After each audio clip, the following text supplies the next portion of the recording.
an extent responsible, but I beg to submit that the higher authorities are in no way less responsible for the present state of affairs in our universities. Without mentioning names, we know that proper care is not taken in the appointment of vice chancellors.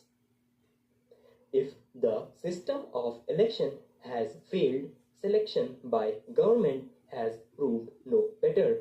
So far as the tries of the vice chancellors are concerned, in many universities, the directors of education are chosen as vice chancellors, and I have reason to believe that their selection is in general resented by the professors of the universities concerned.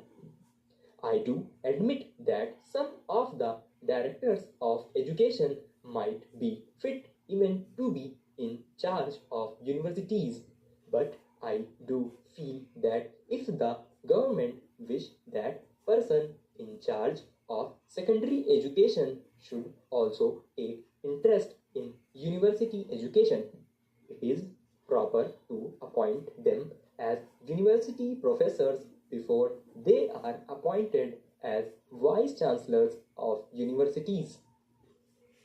I have in mind a person like Dr. Amarnath Jha who belonged to the Provincial Education Service.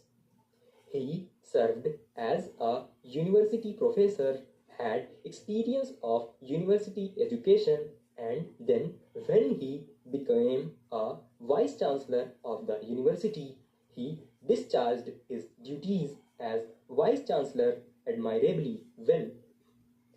I wish to point out that personal character, wide human sympathy, interest, and understanding of university education, capacity for leadership, faith in the democratic ideals, reputation for learning, and confidence of the authorities are absolutely necessary in a good vice chancellor, and proper care should be taken in devising ways and means for selecting proper persons as vice chancellors of universities. I welcome the new pay scales of teachers of the central universities. I do wish to point out that there is a great need for the amalgamation of the grades of lecturers and readers.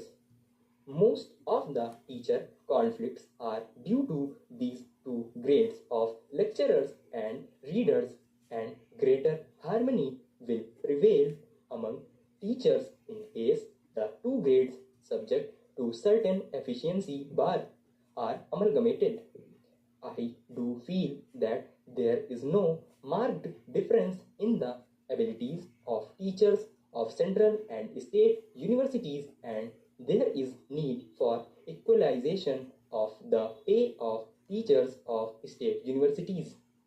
Whoever may be responsible for the difference in pay, the country would suffer if there is no equalization of pay, because disaffection would continue, and this will tend to spoil the university life and standards. I wish to point out that some system of transfers should be encouraged by the University Grants Commission. Stop.